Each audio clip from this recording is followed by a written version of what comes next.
레디 액션!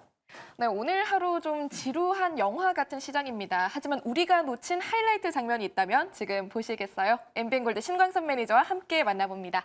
매니저님 안녕하세요. 네, 안녕하세요. 신호섭입니다. 네. 네, 반갑습니다. 자, 오늘 사실 좀 할 얘기가 많을 것 같습니다. 공략주가 아니더라도 네. 이 명장면을 좀 자세하게 짚어주실 필요가 있는 날이에요. 뭐 리뷰를 하고 싶은 종목이 네. 한 2개 있었는데 뭐 지금 리뷰를 하면은 그냥 뭔가가 왠지 네. 안티드 분들이 많이 생길 것 같고 네, 지금 시장 질투하실 분위기가 안 사람이 좋잖아요.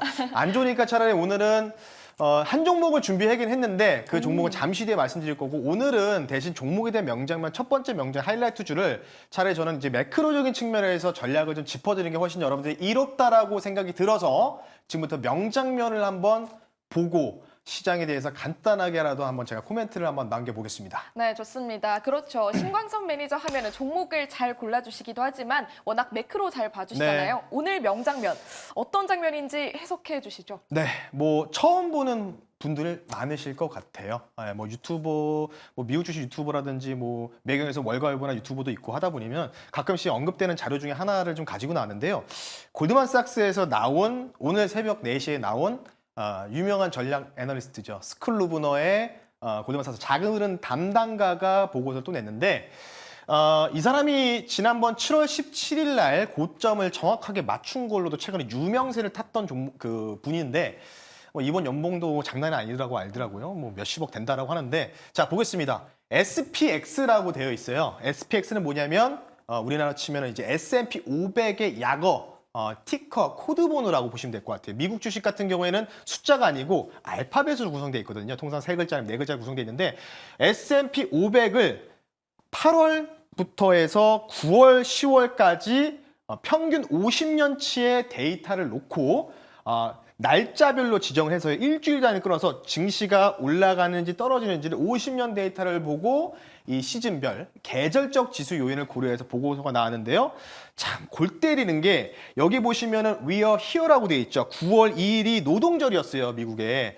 근데 보시면 노동절 이후에 갑자기 3일날 개장하자마자 어떻게 됐죠? 쭉 떨어지네. 해지성 이벤트로도 필반 마이너스 7%, 블랙먼데이 이후에 사상 최대치로 떨어졌다. 푹 꺼졌죠. 지금 여기까지 내려온 상황인데 이걸 이제 S&P 500 기준으로 지금 열어놓은 겁니다. 근데 지금 보시면 조금씩 빠지다가 어떻게 되죠? 9월 오늘이 5일이잖아요. 그럼 9월 6일 내일 넘버페이로 나온다고 했죠? 그리고 나서부터 어떻게 되죠? 다시 계절지수 요인을 따라줬을 때 평균적으로 봤을 때는 다시 정고점 근처를 한번 간다. S&P 500 기준으로. 그러면 우리는 일단 생각하는 게 NFP 내일 나올 비농업 고용지수는 잘 나올 거다. 근데 왜 NFP를 계속 고려하느냐? 파월 연준 의장이 가장 중요하게 생각한 건 2가지라고 했잖아요. 근데 중요한 건 뭐예요? 제가 자막에다 이대로 가면 최악이다라고 말씀드렸던 게 뭐냐면 그 NFP 때 환호해서 매수했다가는 어떻게 되죠? 예, 제 화면에 몸이 지금 가려고 있는데 짠 보세요. 쭉 빠집니다. 예, 쭉 빠져요. 그러니까 지금 시장에 대해서 진단도 여러 전문가나 애널리스트분이 많이 하는데 대선 때는 원래 그렇다라고 하는데 그냥 간단하게 말씀드릴게요. 달러가 부족한 겁니다. 미국의 재무부와 연방준비 지급 준비 금액이 또 다 부족하고요. 유동성이 9월, 10월 달은 통상 안 좋아요. 그래서 9월, 10월 달은 원래 시장이 재미없다. 근데 여기서 이제 매크로적인 관점이랑 뭐 지정 리스크 막 고려하면서 주가 낙폭이 좀 커지는 영향도 있다. 이렇기 때문에 우리는 어느 정도 반등을 좀 봐야 되겠지만은 중요한 건 뭘까요? 추석 때 이후에 우리가 이때 추석 껴있잖아요. 다시 한 번만 볼게요. 한 번만 다시 볼게요. 예, 요거 한번 보시죠. 이게 중요한 거거든요. 그러니까 하락폭이 이대로 나올 수도 있지만 그래도 버틸 수도 있어요. 버티다가 추석 연휴 때는 어떻게 되죠? 연휴 지나고 나면 쫙 빠집니다. 이때가 유동성이 완전히 고갈되고 있기 때문이죠. 예. 왜? 연준인 돈을 풀었다가 다시 흡수했다가를 반복하는 게 연방지급준비금 잔액에 나와 있기 때문입니다. 그래서 유동성 부족 사태로 인해서 주가가 빠질 가능성이 높다. 그래서 제가 오늘 자막을 이대로 가면 최악인데 라고 했는데 이 보고서 내용이 저도 틀렸으면 좋겠습니다. 그래서 오늘 간단하게 이 명장면을 통해서 말씀드리니까요. 이걸 활용해서도 종목도 가지고 왔으니까요. 잠시 뒤에 한번 이 스포일러주 공개할 수 있도록 하겠습니다.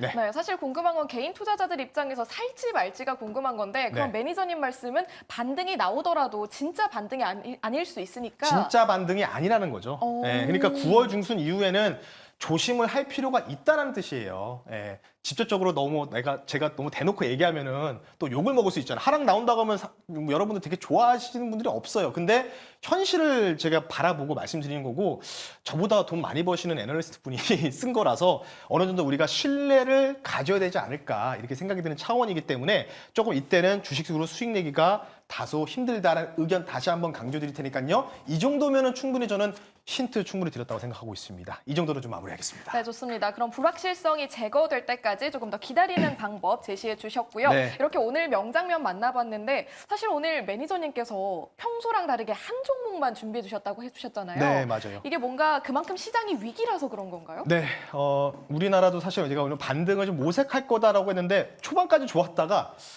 참 진짜 욕이 나옵니다. 여기까지 욕이 좀 목구멍까지 차고 있는데 진짜 너무하다라는 싶을 정도로 좀 시장이 또 하락 반전을 하고 있는데 코스닥의 낙폭이 좀 커지고 있죠.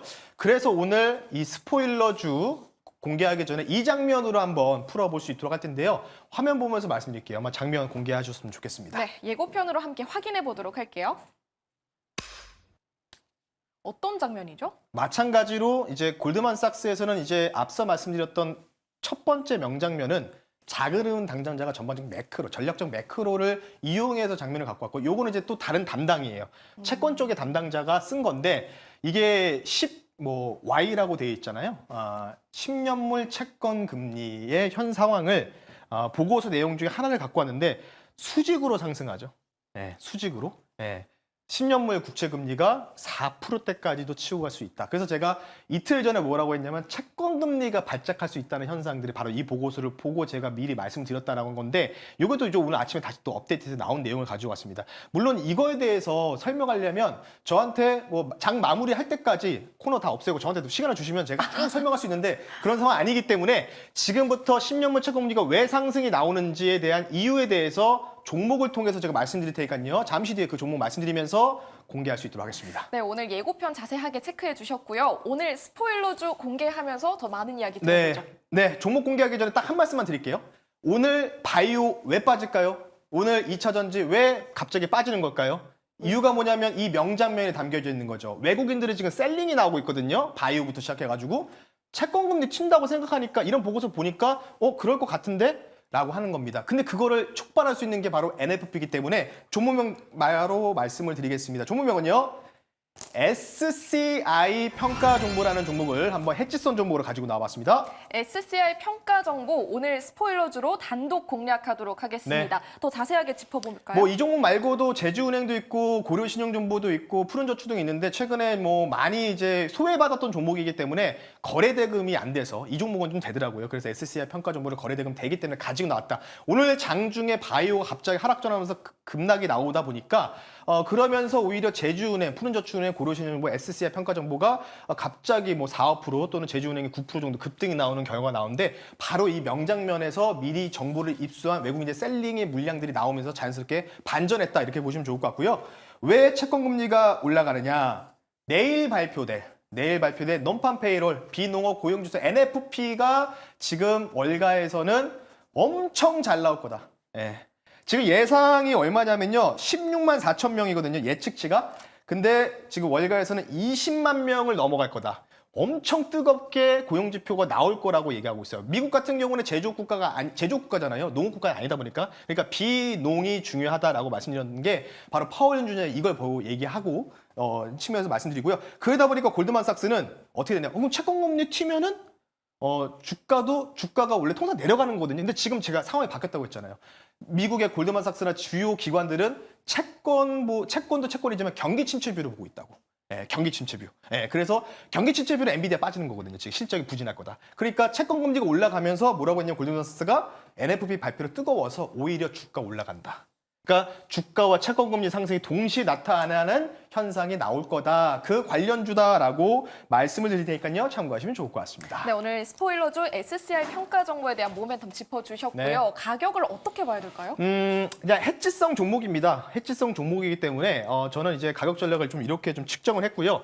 뭐 중간중간에 이제 바닥에서 올라오는 이제 거래량이 동반되는 흔적들이 좀 나오고 있고요. 일단 목표 가격을 말씀드릴게요. 목표 가격을 좀 넓게 보겠습니다. 혹시나 좀 갑자기 이 종목이 좀 가볍게 튈 수 있기 때문에 3,700원으로 먼저 목표 가격을 가격을 좀 상회해서 말씀드리고요. 손절 가격은 2,500원 선으로 좀 말씀드릴 테니까요. 위로는 좀 크게 열려 있고 아래로는 좀 짧게 잡고 대응하자 이런 측면을 말씀드릴 테니까요. SCI 평가 정보 참고하시면 좋을 것 같습니다. 네, 목표 주가 3,700원, 손절 라인 2,500원 제시해드렸으니까 자세히 한번 참고해 보시길 바랍니다. 네.